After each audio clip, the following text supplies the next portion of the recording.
belakangan ini semakin banyak anak muda yang sukses dalam berbisnis. Jasa dan produk yang mereka jual juga unik-unik dan disukai oleh konsumen. Ternyata sebagian besar dari wirausahawan muda ini memulai usaha mereka sejak mereka kuliah. Nah, hari ini saya ingin memperkenalkan kepada Anda anak-anak muda, pengusaha muda yang sukses dan mereka umumnya memulai usaha sejak mereka menjadi mahasiswa. Siapa mereka? Mari kita sambut dengan tepuk tangan yang meriah, Abdul dan Anissa.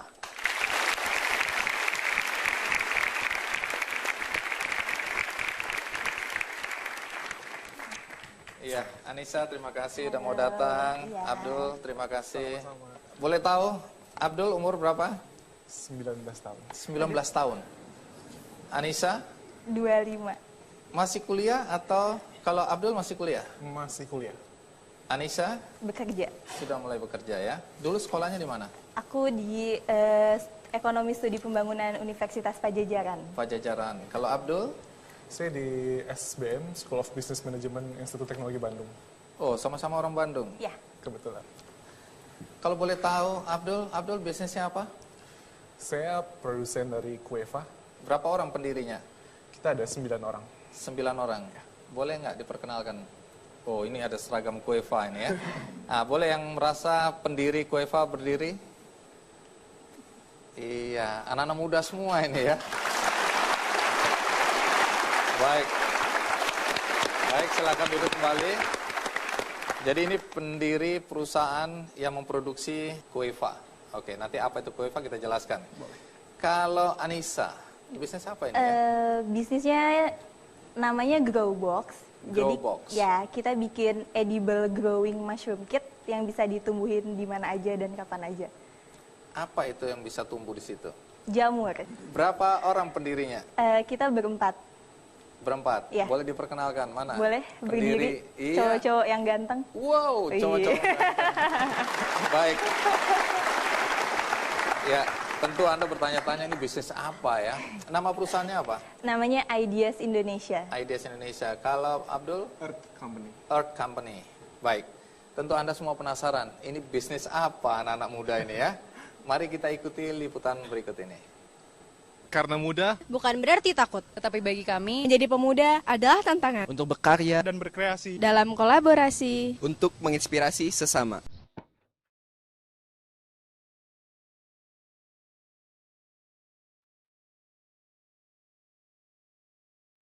Inilah 9 mahasiswa di balik sebuah produk kreatif yang lahir di Bandung.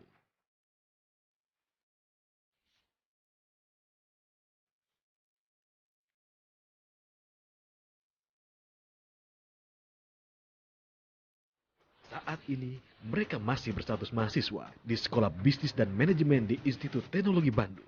Mereka memutuskan untuk menekuni dunia bisnis kreatif di usia mereka yang rata-rata baru menginjak 19 tahun ini.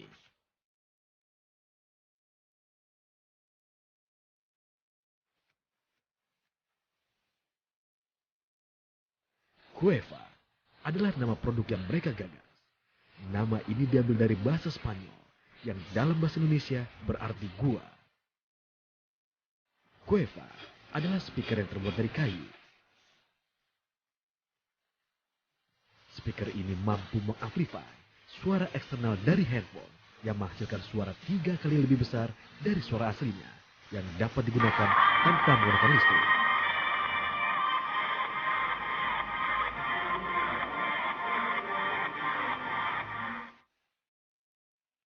Saat ini, produk hasil ciptaan mereka baru dipasarkan melalui sosial media.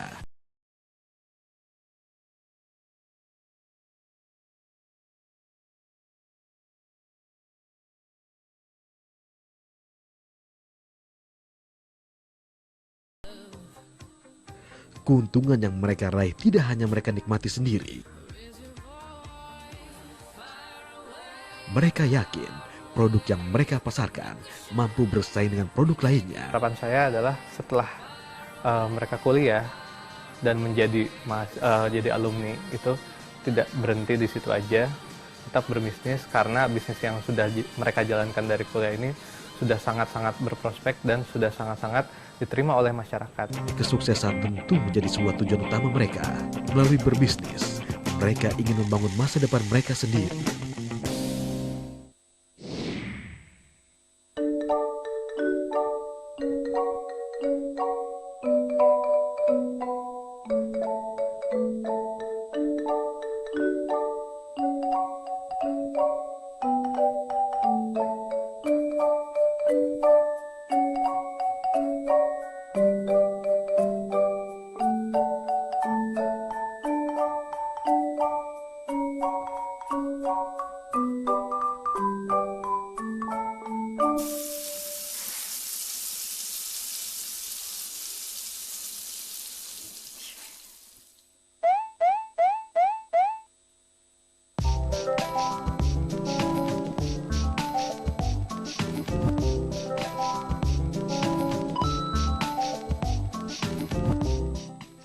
Tidak perlu menunggu tua untuk menjadi sukses. Itulah yang menjadi dasar pemikiran keempat anak muda yang rata-rata berusia 25 tahun ini.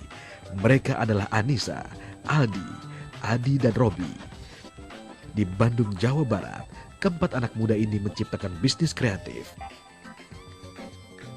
Berawal dari keprihatinan mereka terhadap banyaknya makanan instan di zaman serba modern ini, menghantarkan mereka menciptakan media tanam jamur tiram yang diberi nama grow box yang berbentuk kubus dan terbuat dari kardus. Kotak ini membungkus backlog yang berisi limbah serbuk kayu agar tidak terlihat kotor dan menjijikan. Dalam menjalankan bisnisnya, mereka bermitra dengan para petani jamur di kawasan Cisarua, Lembang. Setelah melalui proses pencampuran bahan, sterilisasi, pembibitan dan inkubasi, media tanam ini pun mereka sulap menjadi kotak tempat tumbuh jamur yang modern. Sehingga masyarakat urban pun dapat menikmati asiknya bercocok tanam. Di ruangan ini, mereka berbuat bekerja untuk membuat desain, pesanan, pengemasan, dan untuk menciptakan ide-ide kreatif lainnya. Kini, mereka sudah memasarkan 4 jenis warna jamur, yaitu putih, kuning, merah muda, dan biru. 1 tahun dipasarkan, kini Growbox semakin dikenal dan semakin diminati oleh berbagai kalangan masyarakat dari berbagai usia. Melalui jamur, mereka bermimpi untuk dapat mengubah dunia. Growbox, let's grow your own food.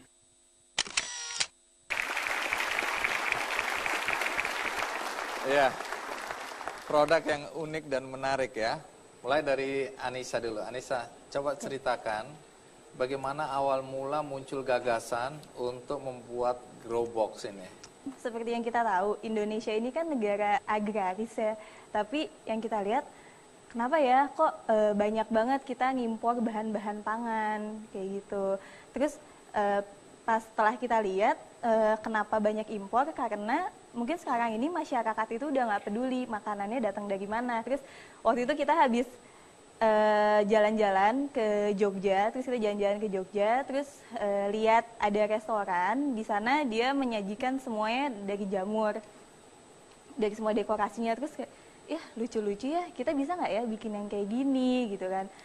Ternyata setelah kita riset, terus kita bikin prototyping, terus jadi dengan adanya terus terciptalah si Growbox ini. Jadi dengan terciptanya si Growbox ini kita ingin mengajak masyarakat untuk menumbuhkan sendiri makanannya. Jadi mengedukasi masyarakat asal makanannya datang dari mana. Asal muasal ya. Iya, jangan dari cuma bisanya makan aja. Iya, ya. betul. Jadi itu yang biasanya saya itu sebenarnya.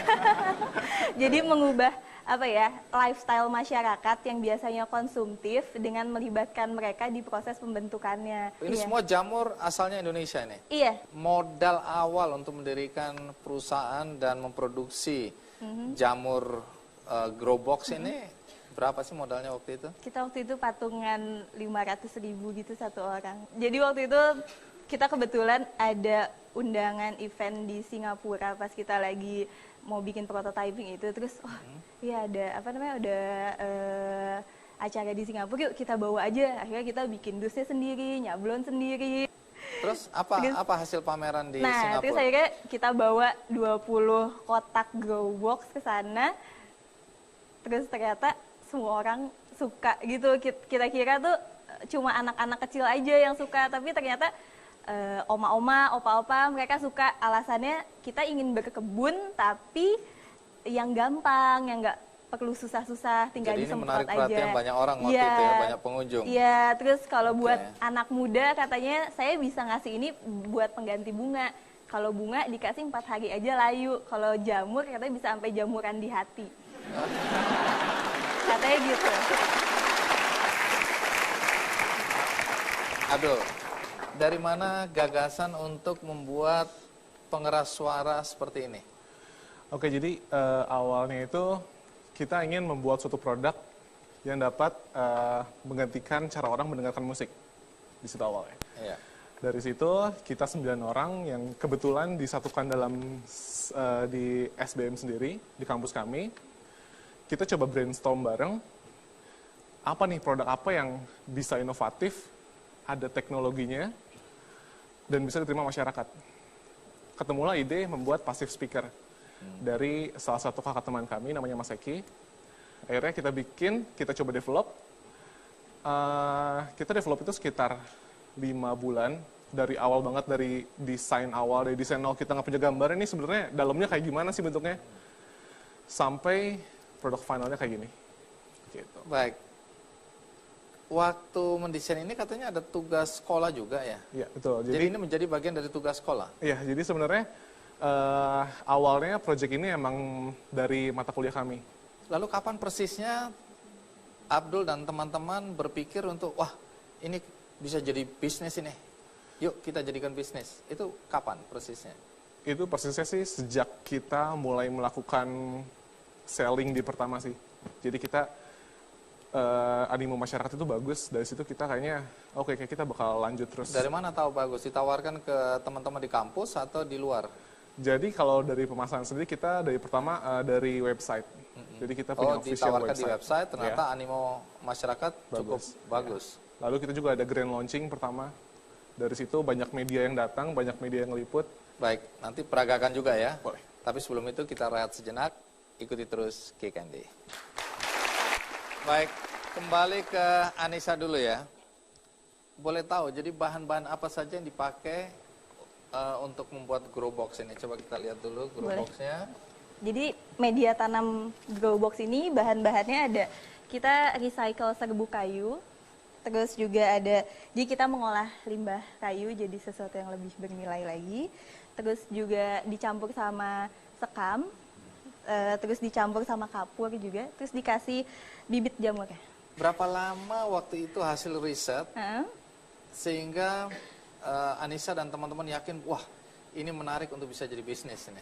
Kita waktu itu tuh jalan-jalan yang waktu ke Jogja itu tuh bulan September, terus bulan Oktober, sekitar tanggal 20-an Oktober kita ke Singapura. Iya. Kalau ini kotaknya ini apakah sebesar itu atau bisa dibentuk sesuai dengan keinginan? Jadi kalau untuk saat ini sih kotaknya kita Standar. sudah desain yang apa ya, yang bisa hand carry itu dia 15x15.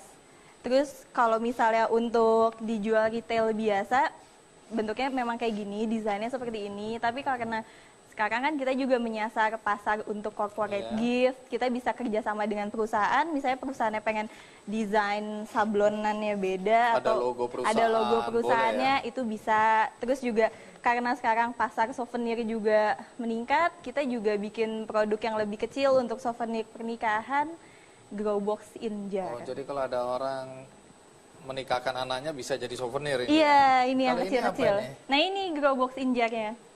Jadi kayak gini tadinya, terus nanti kalau misalnya dia, aku taruh dulu ya. Iya. Nah ini udah tumbuhnya nanti, ini warna pink, nanti tumbuhnya kayak gini. Oh. Gitu. Ini bisa jadi souvenir ya? Iya, jadi biasanya kalau misalnya yang kita tahu kan, kalau kita lihat tuh biasanya tuh ini kaktus gitu kan. Iya. Cuma kaktus nggak bisa dimakan. Nah kalau ini dia panen bisa dimakan. Tapi kalau orang mau makan kaktus suka boleh. Ya bisa, kalau saya sih nggak suka. Nah, berapa lama proses dari misalnya waktu dibeli itu belum prosesnya tumbuh. belum terjadi. Belum tumbuh. Baik. Jadi waktu saya beli masih belum tumbuh, sampai kemudian saya rawat, tumbuhnya berapa lama? Jadi setelah disayat nih, dirawat, disemprot sehari 2-3 kali, nanti kita waktu tunggunya sekitar 2-4 minggu. Soal warna ini, tadi kan selama ini dikenal jamur warna putih kecoklatan. Ternyata warnanya ada biru, kuning, betul. merah. Iya. Di Indonesia ada berapa banyak jamur sih atau warna jamur? Jadi kalau di dunia ini warna asli, ini nggak disepuh gitu? Apa dikasih satu warna gitu? Iya. Asli? Asli ini. Jadi jamur tiram ini ternyata spesiesnya banyak. Ada yang pink, kuning, putih yang udah biasa, coklat, blue, terus belum ada yang king oyster, jadi banyak subspesiesnya juga gitu. Terus kalau yang ini namanya Pleurotus citrinopileatus. Udahlah jamur apa Oke, gitu ini lah. jamur tiram kuning. Gitu kan sederhana supaya saya bisa nangkep. Sekarang saya mau tanya ke Abdul lagi nih. Abdul, ya, bisa cerita berapa lama proses pembuatan desainnya sampai suaranya diyakini bahwa ini bisa dijual tuh berapa lama? Untuk developingnya sendiri kita makan waktu sekitar 4-5 bulan. Cueva ini nggak hanya hardware, tapi kita juga membuat software ya. Jadi ada aplikasi namanya Cueva Music Player. Cueva Music Player itu jadi dia music player tapi berdasarkan mood. Jadi itu apps-nya sendiri sama hardware ini bisa berjalan sendiri-sendiri. Jadi nggak harus dalam kondisi docking gitu. Gitu. Jadi kita milih mood, milih genre, lalu milih mixtape. Jadi si lagunya itu nggak dari handphone, tapi dia via streaming dari internet. Gitu. Nah, kalau sedangkan hardware sendiri kita tadi 5 bulan, sedangkan kalau apps-nya itu sampai saat ini kita masih proses developing. Iya, jadi kalau dilihat ini kayunya kayu apa? Kalau kayunya sendiri, untuk yang ini kita ada 2 jenis. Jadi ini bukan diwarnain yang itu jadi gelap ini jadi terang, tapi ini memang memang jenis aslinya kayunya beda. warna gitu, warna gelap dan warna terang. Jadi kayu apa sih ini? Terang ini dari kayu sungkai, dari Sumatera. Sedangkan yang gelap ini dari sonokeling, dari Jawa Tengah. Iya. Nah, kalau bentuk akhirnya kenapa dipilih bentuk ini? Sebenarnya kalau dari segi desain sendiri yang penting itu di dalamnya. Jadi sistemnya sendiri yang unik. Gitu. Jadi dia bentuknya parabolik kayak gini yang dia bisa mengamplifikasi suara. Ini dibuat dengan mesin atau manual tangan? Enggak, ini manual. Jadi ini handcraft. Gitu, makanya itu yang satu speaker gini bisa dibuat berapa lama? Jadi proses produksinya sendiri kita 3 minggu itu sekitar 20-25 unit bisa bikin proses produksinya. Bisa seperti secara itu ya. paralel. Iya. Jadi ini sama sekali tidak pakai listrik ya? Tidak pakai listrik. Tidak ada alat-alat elektronik di belakangnya, Jadi di dalamnya? Ini sistemnya pure menggunakan resonansi suara. Bisa dijelaskan cara kerjanya? Jadi cara kerjanya sendiri itu dari iPhone ini dia kan ada speaker di bawahnya. Lalu kita masukkan ke dalam, jadi kita di sini ada 3 buah soket. Yang pertama ini untuk mic, lalu ini untuk charger, dan ini untuk speakernya sendiri. Oke. Jadi saat kita mendengarkan musik di handphone kita, suara yang keluar dari handphone itu dia bakal masuk ke dalam chamber-chamber yang udah di dalam, dan itu akan secara otomatis bakal mengamplifikasi suara dari speaker iPhone sendiri. Tanpa bantuan alat listrik.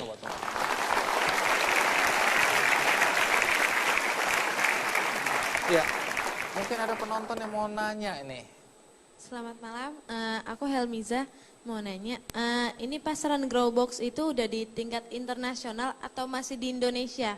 Dan pasarannya itu tadi kan dibilang fokusnya lebih ke anak-anak ya. Apakah orang dewasa juga menyukai ini atau pasarannya itu cuma di anak-anak? Kalau misalnya selama ini pasaran Growbox kita udah shipping udah hampir all over Indonesia, udah hampir seluruh Indonesia.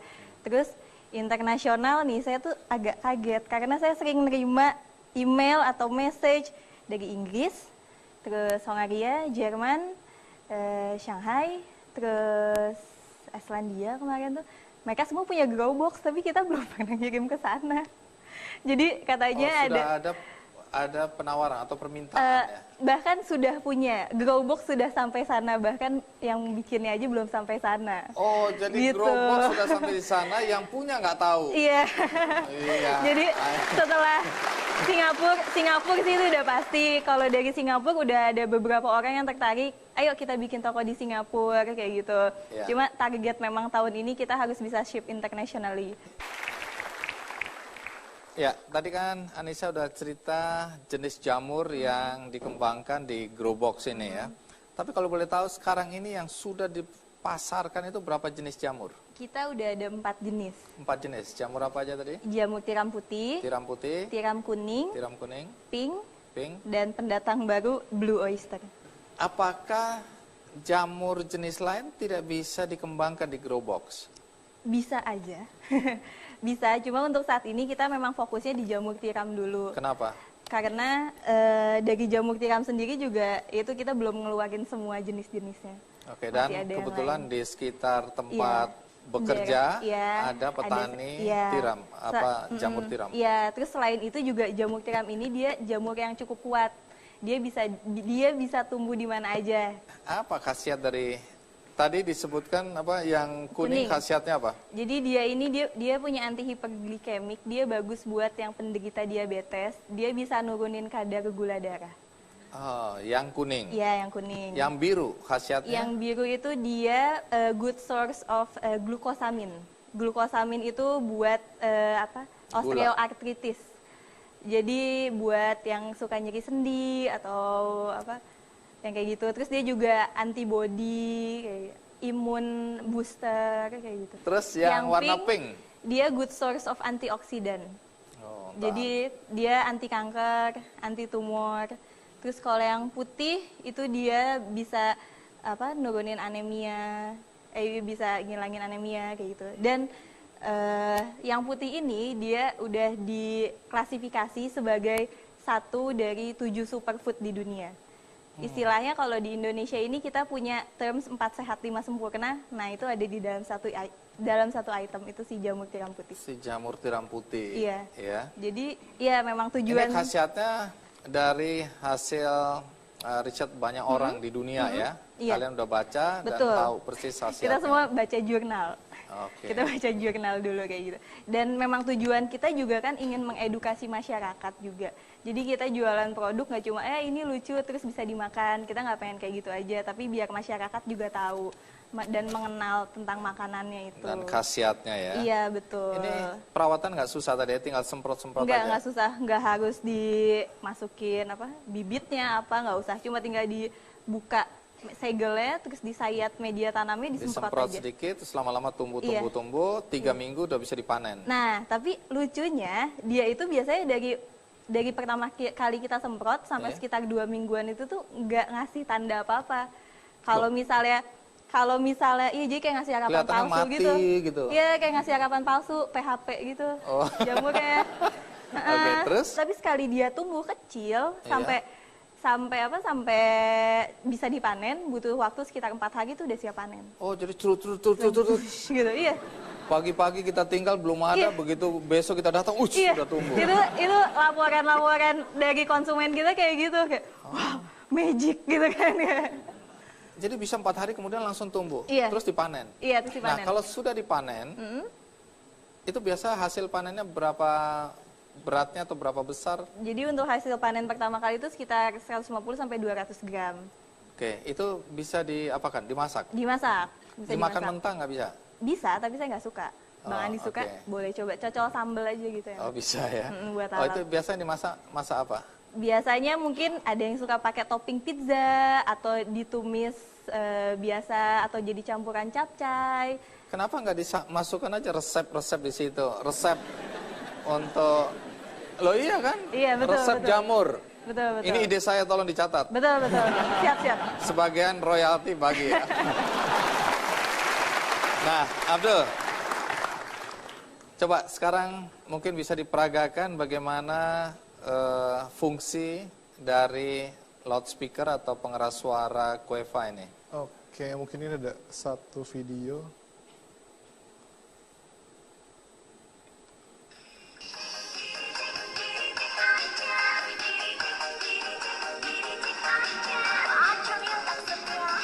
Ini ada video klipnya nih, coba di layar.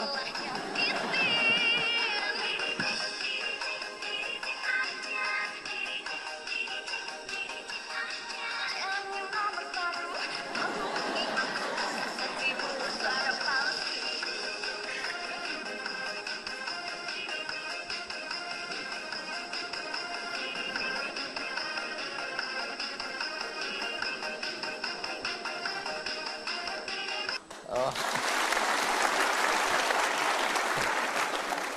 Tunggu dulu, kenapa lagu ini yang dipilih ya? Apa karena di video klipnya ada yang botak dan ada yang kribo gitu ya?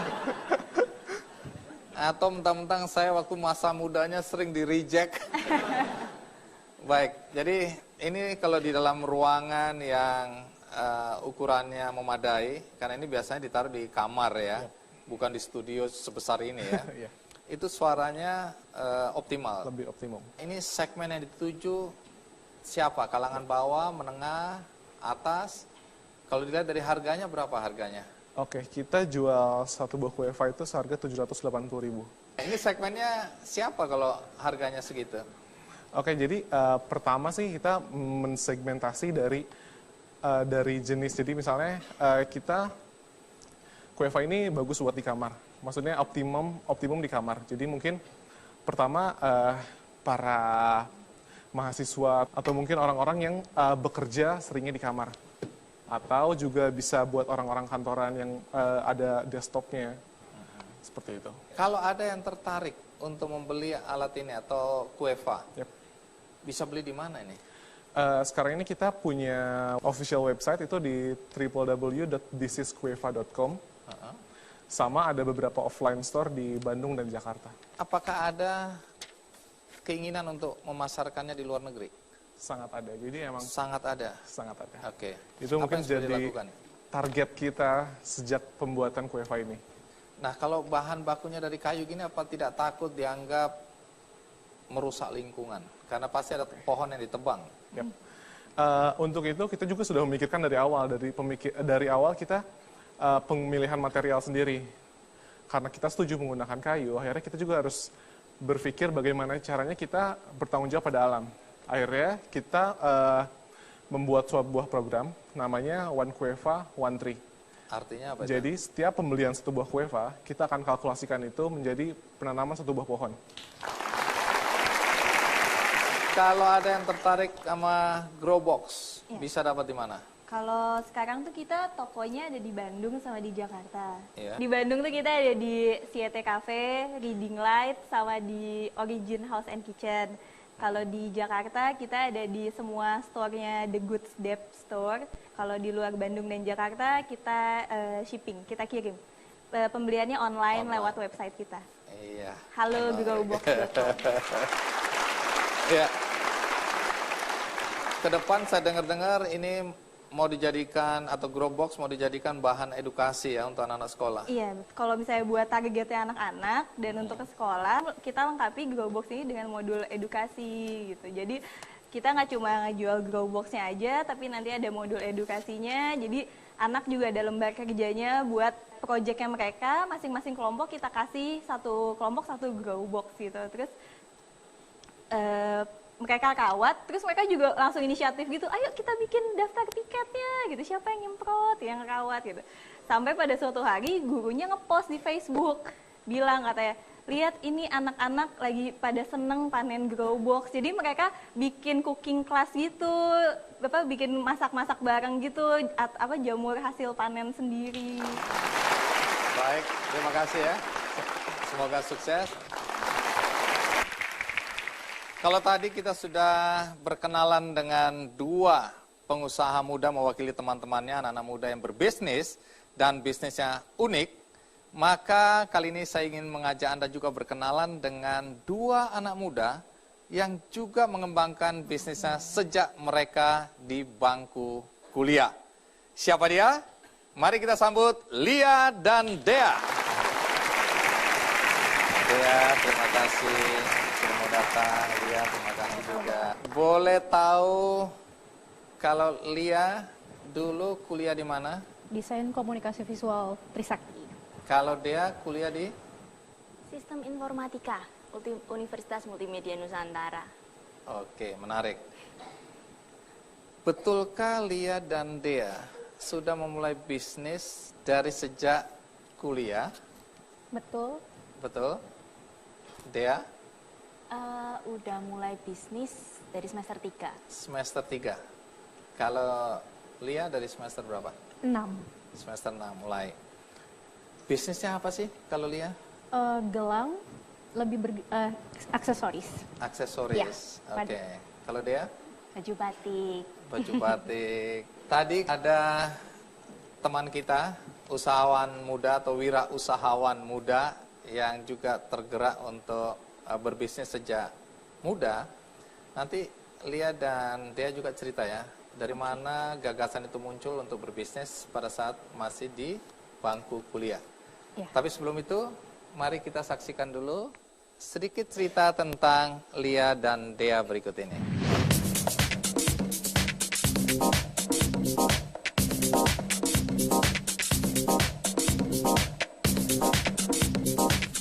Usia muda bukan penghalang untuk terjun ke dunia bisnis dan meraih sukses. Hal ini dibuktikan oleh Maria Francisca Amalia Tessen, atau akrab disapa Lia.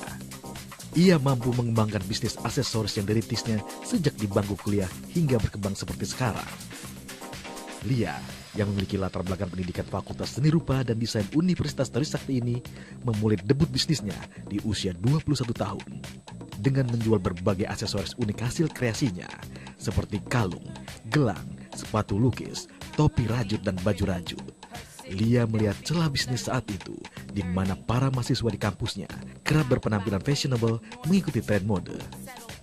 Lulus kuliah, Lia semakin fokus membesarkan bisnisnya melalui usaha toko unik atau disingkat Tonik.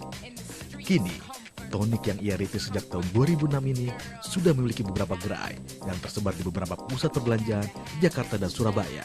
Namun Lia tidak lekas puas dengan segala pencapaian yang diraihnya. Untuk itu, ia terus berinovasi, menciptakan produk-produk baru yang unik dan tidak pasaran. Inovasi kami ciptakan dari Tonik untuk memuaskan pelanggan yang disesuaikan oleh karakteristik mereka, dan biasanya kami melakukan itu per 2 minggu agar mereka tidak bosan datang ke toko kami.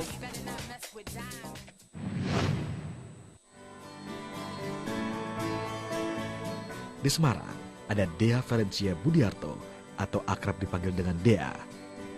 Di usianya yang relatif masih muda, gadis kelahiran Semarang 14 Februari 1994 ini sudah memiliki puluhan pegawai dengan omset usaha mencapai ratusan juta rupiah per bulannya.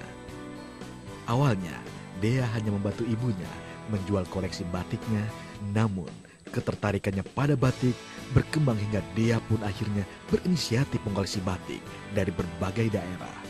Batik-batik lama yang sudah tidak terpakai kemudian ia kreasikan dengan berbagai motif batik lainnya, menjadi sebuah desain pakaian batik yang indah dan bernilai jual tinggi. Sebagai generasi muda, Dea tentunya sudah terbiasa menggunakan media sosial. Ia kemudian memanfaatkannya untuk memasarkan produk batiknya. Terbukti, langkah yang diambilnya efektif, karena produknya kini cukup dikenal dan berdampak pada jumlah pesanan yang terus bertambah. Untuk bisnis ini sendiri, kedepannya ingin lebih bisa memberdayakan orang lebih banyak lagi, dan juga terutama untuk orang-orang dengan yang spesial. Saya ingin usaha ini bisa memberdayakan mereka. Kini, di bawah brand batik Kultur by Dea Valencia, gadis yang sudah menyelesaikan pendidikan sarjana di usia 18 tahun ini masih ingin terus mengembangkan bisnisnya. Baginya, kesempatan yang ia dapatkan saat ini merupakan salah satu jalan meraih mimpi-mimpinya untuk membantu sesama.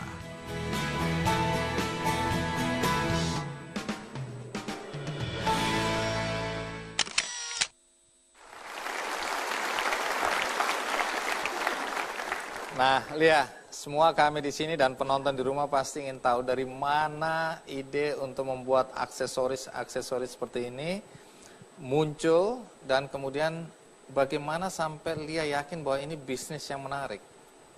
Awalnya banget karena anak desain itu kan suka sekali memakai sesuatu yang unik dan nggak pasaran. Tapi karena tugas kita menumpuk, waktu jalan-jalan pun terbatas sekali. Ya udah, akhirnya saat itu mulai dari awal bikin pin, bergambar, berkembang, gelang, dan lain-lain. Dan ternyata responnya positif. Akhirnya kita buat juga sepatu lukis, baju lukis, tas lukis. Yang mereka daripada duduk yang bengong-bengong, akhirnya kita ajak untuk gambar. Dan akhirnya itu malah berkembang, tertarik, dibesarin. Itu pada awalnya. Awalnya, itu berarti berkembang di lingkungan kampus waktu itu ya? Iya. Tapi kemudian berkembang keinginan berbisnis ini untuk membantu orang tua ya, ibu ya? Iya, membantu mama. Mana mamanya? Itu. Oh iya, mama ada di sini. Keadaan ekonomi mulai goyang, terus usia sudah mulai 50 lebih juga. Akhirnya aku cuma berpikir gimana caranya bisa menghasilkan untuk diri sendiri dulu, setidaknya untuk membiayai tugas akhir sendiri. Itu sih target Karena utamanya. Lia waktu itu ditinggal papa ya, waktu masih kecil ya? Iya. Jadi mama single parent. Single parent. Ada inisiatif membantu mama meringankan beban untuk ekonomi keluarga. Iya.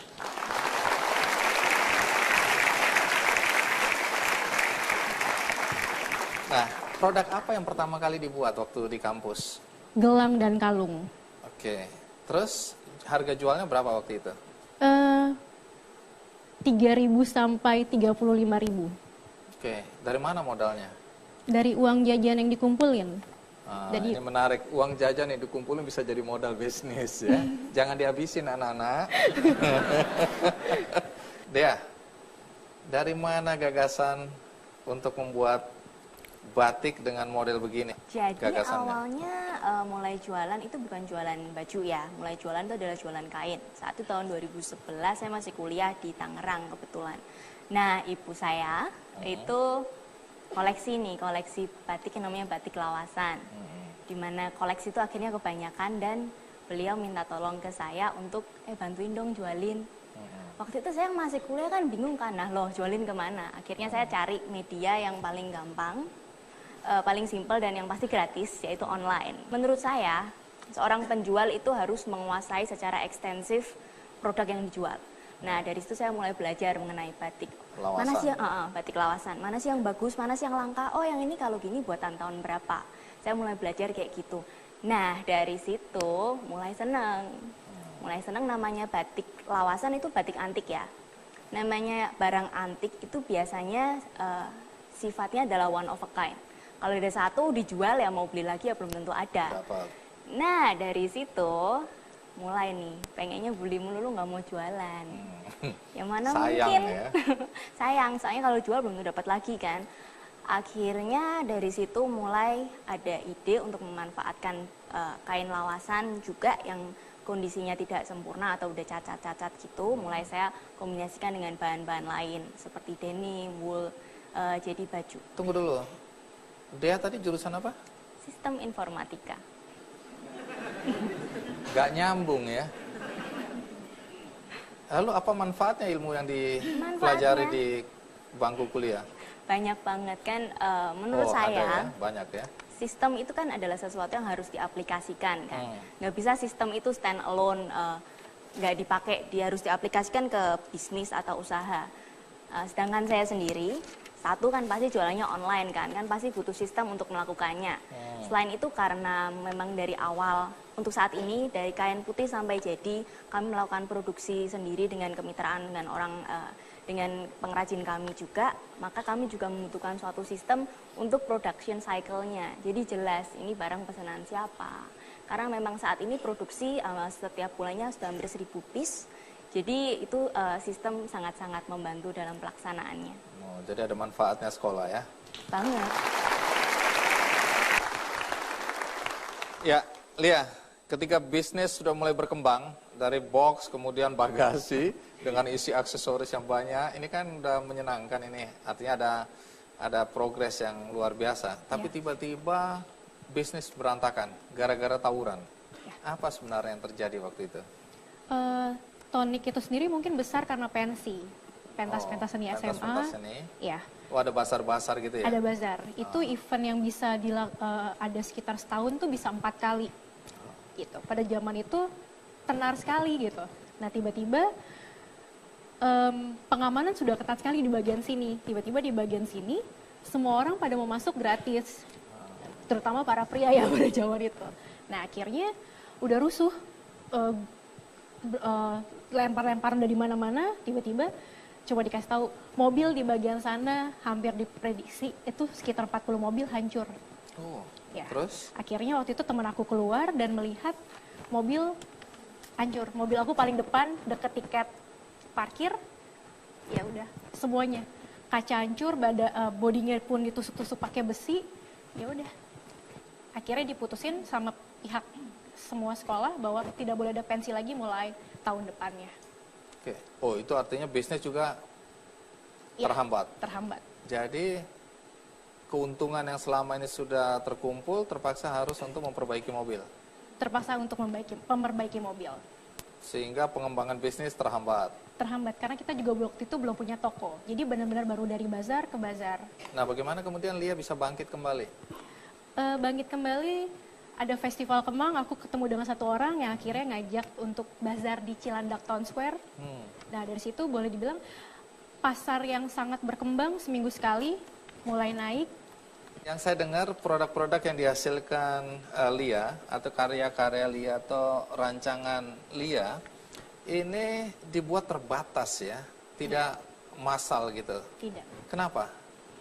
Supaya ketika kemungkinan untuk satu sama lain ketemu memakai produk yang sama, itu lebih jarang, Bang. Memang dibuat eksklusif gitu ya, jangan sampai terlalu banyak yang sama. Iya. Kalau di sini kan ada peragaan batik karya Dea, tapi aksesorinya katanya aksesori yang dibuat oleh Lia. Iya. Jadi kompak nih kalian berdua ini ya. Iya. Padahal baru ketemu ya. Sama saya gitu.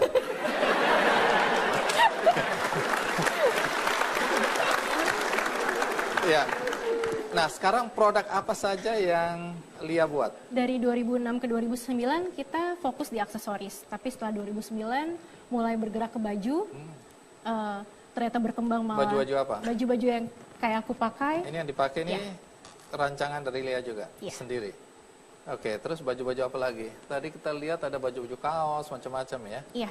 Dijelaskan apa keistimewaan dari rancangan Lia? Dan itu apakah hanya untuk perempuan? Sebenarnya kalau cowok yang sekarang udah banyak yang pede, memakai banyak warna, mereka bisa pakai ini, Bang. Ah, jangan gitu. Kebetulan langganan saya banyak yang seperti itu. Oh ya, tapi maco nggak maco itu bukan soal gelang ya. Artinya kalau dia berani juga pakai. Anak saya laki-laki semua pakai yang gini-ginian saya lihat. Iya. Mungkin turunan bapaknya. Apa keunikan rancangan Lia? Kita gelang itu sendiri dalam satu produk itu paling lama bertahan tuh 2 tahun. Oh, setelah itu nggak akan dibuat lagi? Nggak akan dibuat lagi. Oh, itu yang membuat ini semakin eksklusif ya? Ya. Ya, menarik. Sekarang Dea, apa keistimewaan rancangan Dea? Keistimewaan rancangan Dea, sebetulnya saya memulai... saya sendiri kan bisa dibilang masih muda ya. Saya sebetulnya... Emang umur berapa sih? 20 tahun 2 bulan. 20 tahun sekarang ini? Ya. Sudah sarjana? Sudah pengusaha? Kok bisa, tunggu, lulus atau S1-nya umur berapa sih? S1 lulus 18. Umur 18 S1? Oh, tadi dibikin ringkes tadi ya? Supaya nggak lama-lama kuliah ya? Oke, lulus. Umur 20 tahun sekarang sudah pengusaha. Kalau saja anak saya bisa jadi pasangan. Saya numpang hidup sama dia aja. Baik, menarik sekali ya. Apa keunikan dari rancangan Dea? Jadi saya melihat sebuah gap dalam industri batik di mana kebanyakan produsen atau pengusaha baju batik yang memahami kain batik itu sendiri secara ekstensif, secara benar-benar paham banget batik, kurang paham dengan mode. Sedangkan banyak juga mungkin yang lebih muda ya, yang younger generation, yang mereka paham sekali dengan mode, tapi pengetahuan mengenai batiknya sendiri agak kurang. Jadi saya melihat ada gap di situ, di mana ada demand dari masyarakat untuk baju batik dengan desain yang modern dan kualitas batik yang bagus. Jadi saya menggabungkan knowledge saya yang dulu belajar mengenai batik, benar-benar saya belajar dari awal proses kain putih sampai jadi kain, lalu dari kain jadi baju. Jadi saya nggak hanya dari kain lalu kain tersebut saya jadiin baju gitu loh. Jadi saya menggabungkan pengetahuan saya mengenai batik dengan model-model yang lebih modern hingga terciptalah Batik Kultur Beda Valencia. Menarik ya, nanti kita tanya harganya berapa ya. Dan siapa segmen yang dituju. Tapi sebelum itu saya ingin tanya apakah ada penonton yang mau bertanya? Oh, pria dulu, pria. Selamat malam dan salam sejahtera. Saya Mohan. Mungkin saya lebih tertuju kepada Mbak Dea, tapi boleh juga dibantu sama Mbak Lianya. Pada dasarnya untuk menjadi seorang yang inspiratif atau memberi inovasi baru, kita harus berpikir di luar kemampuan kita atau berpikir di luar kotak. Atau bahasa gaulnya sekarang thinking out of the box. Nah, bagaimana kita sebagai seorang individu ataupun sekelompok itu bisa mengembangkan thinking out of the box itu yang ada dalam diri kita. Yang mungkin talenta ataupun bakat yang ada dalam diri kita yang dipendam. Nah, jika misalnya inovasi atau inovatif dari dalam diri kita itu udah keluar nih misalnya. Terus kita itu merasa itu memang baru dan memang belum pernah ada sebelumnya. Memang ini benar-benar satu inovasi yang baru. Namun jitu diperkenalkan kepada khalayak banyak dan itu merupakan hal yang lama dan itu bukan merupakan satu inovasi yang baru. Bagaimana Mbak Dea ataupun Mbak Lia menanggapinya? Terima kasih, selamat malam. Oke. Itu kalau diringkes, jadi gagasan, ide-ide kreatif kita yang kita anggap tadinya betul-betul eksklusif ya.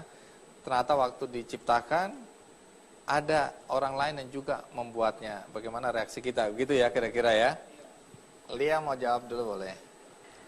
Karena sebenarnya di dunia ini banyak sekali orang, jadi kemungkinan untuk menciptakan inovasi yang sama itu pasti ada. Tapi kalau berkembang dari karakter dan hal yang kita suka, ketika keluar itu pasti akan berbeda dari yang ada. Jadi jangan diberhentiin, biarin aja terus berkembang sampai pasar membuktikan, oh sejauh mana ya produk kita diterima. Kata plagiat atau mirip itu pasti akan selalu ada. Tapi teruslah berkarya. Terus berkarya. Kalau Dea? Iya bener banget. Di dunia ada 7 miliar. 7 miliar orang saya yakin lah pasti ada yang pikirannya sama-sama atau mirip. Tapi bener juga, bener banget kalau pasti penyampaian akan suatu konsep dari seseorang ke orang yang lainnya itu pasti nggak bakalan sama. Dan juga apalagi untuk inovasi yang berbentuk produk. Mungkin konsepnya sama, tapi kualitas mungkin bisa bicara lain. Dari situ mungkin apabila dirimu memiliki ide, mungkin bisa untuk kualitasnya dibuat lebih dari yang lain sehingga bisa on the top gitu.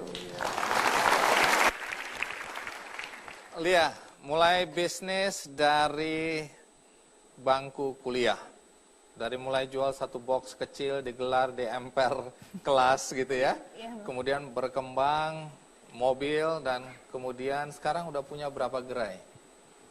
Toko 2. Toko 2. Satu bazar tetap setiap minggu di Cilandak Town Square. Jadi kalau ada yang ingin memiliki atau membeli aksesoris karya atau rancangan Lia bisa ke ITC Kuningan. Ya. La Piazza Kelapa Gading dan di Citos. Ya. Baik ya.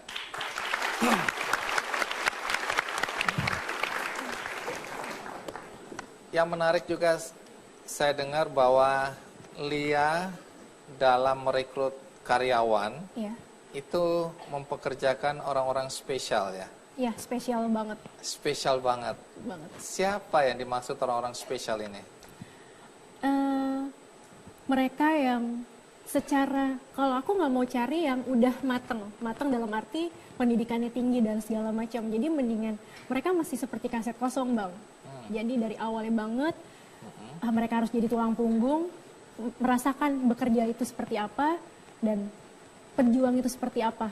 Jadi memang aku memilih dari lulusan SMP yang tidak melanjutkan kuliah sampai saat ini seperti itu. Jadi bahkan anak-anak atau teman-teman yang putus sekolah itu justru yang direkrut ya? Iya. Itu karyawan-karyawan spesial dari spesial. dia. Iya. Kembali lagi dia. Tadi kan dia udah jelasin keunikan-keunikan dari karya Dea. Tapi boleh tahu segmen mana sebenarnya yang menjadi pasar terbesar hasil karya Dea ini? Kebanyakan wanita karir ataupun ibu rumah tangga yang domisilinya hampir 65% di Jakarta, 25% di bagian lain di Indonesia, dan 10% yang lainnya di luar negeri. Oh, sudah dipetakan, jadi sudah sampai ke luar negeri nih? Iya. Kemana saja? Banyak sih, Australia, US, dan lain-lain, di mana kebanyakan untuk customer kami yang berada di luar negeri itu adalah biasanya orang Indonesia sih. Orang Indonesia yang mereka antara tinggal di sana atau mereka kerja di sana, suaminya orang sana, jadi mereka ada di luar. Biasanya banyak banget yang beli batik di tempat saya. Tuh. Kalau pada awalnya karya rancangan Dea ini dulu dijual berapa? Pada awalnya sampai sekarang hampir sama sih range-nya. Jadi dari dulu sampai sekarang range harganya adalah 225.000 hingga 1.400.000. Itu adalah harga yang affordable for the quality that you get.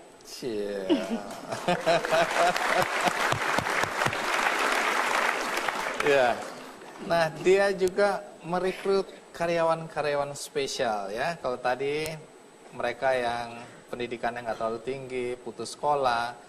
Kalau karyawan spesialnya dia ini karyawan seperti apa? Terlalu spesial untuk diceritakan. Jadi ada beberapa tim kami yang merupakan lulusan dari LPATR atau Lembaga Pendidikan Anak Tunarungu, di mana di sana mereka dididik dari umur 4 tahun, diasramakan di daerah Wonosobo, Jawa Tengah. Memang mereka diberikan keahlian untuk ada yang menjahit, ada yang fotografi sesuai dengan keminatan mereka. Jadi ada beberapa penjahit, tukang potong di tempat kami yang memang lulusan sana. Dan juga baru-baru ini kami juga bekerja sama dengan RC atau Rehabilitation Center dari Solo, DJ Press, di mana kami mengajak wanita-wanita spesial yang mungkin beberapa bagian tubuhnya nggak sempurna, misalnya nggak ada tangan atau nggak ada kaki, untuk menjadi bagian dalam tim kami. Berapa karyawannya sekarang? Saat ini ada 45. Kemudian yang istimewa atau yang spesial tadi?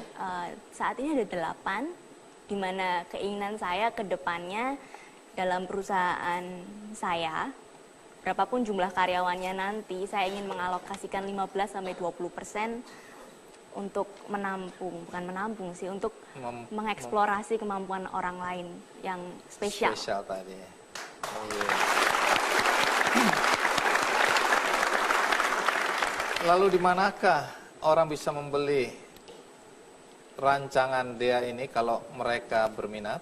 Saat ini sistemnya masih PO atau pre-order. Iya. Jadi pesan dulu mungkin 1 bulan sampai 3 bulan baru. Pesannya lewat mana? Melalui media online, Facebook. Iya. Dari awalnya memang kami mulai dan sampai sekarang pun 95% penjualan masih melalui media online. Kembali soal membagi waktu antara bisnis dan kuliah. Masih banyak orang tua yang khawatir kalau anaknya berbisnis dan itu mengganggu kuliah. Kalau dulu Lia membagi waktunya bagaimana? Boleh dibilang sangat berat, karena memang pertanggungjawaban sih. Jadi gimana caranya nilai tetap baik, tapi dapat uang, itu kepuasan tersendiri. Dan boleh dibilang memang tidur pun pasti jadi sedikit sekali.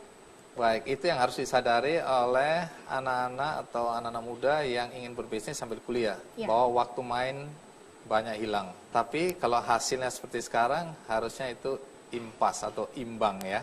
Iya. Oke. Dea, dengan kelulusan yang cepat juga, berarti nggak ada masalah dalam membagi waktu? Dulu sih masalah. Oh, dulu masalah. Sampai kayak Iya. setrikaan. Kenapa kok kayak setrikaan? Karena kan dulu saya kuliah di Tangerang kan. Sementara saat itu pegawai saya semuanya ada di Semarang. Saat itu mulai pertama 1 orang sih.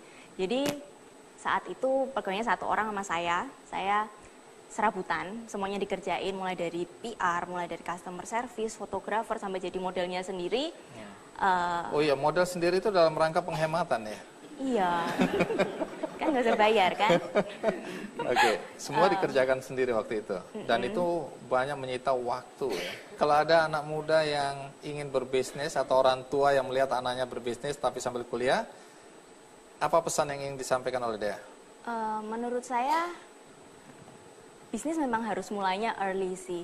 Dan apabila kita punya impian, kita harus work our hardest to reach what we dream for. Dan untuk meraih impian itu memang kadang-kadang nggak mudah, karena there is no elevator to success kan, you have to take the stairs. Dan karena itu apabila kita punya impian, misalnya, oh oke, 15 tahun dari sekarang aku mau di sini nih. 15 tahun dari sekarang kan kita nggak mungkin instan tiba-tiba di tempat impian kita kan. Maka dari itu kita harus set sebuah timeline. Oh kalau 15 tahun lagi saya mau gini, tahun ini saya harus ngapain? Oke, kalau tahun ini saya mau gini, bulan ini saya harus reach di sini. Dan itu pun harus diterapkan sampai daily basisnya. Jadi itu bisa menjadi pemacu kita untuk akhirnya kemudian dapat reach our dreams.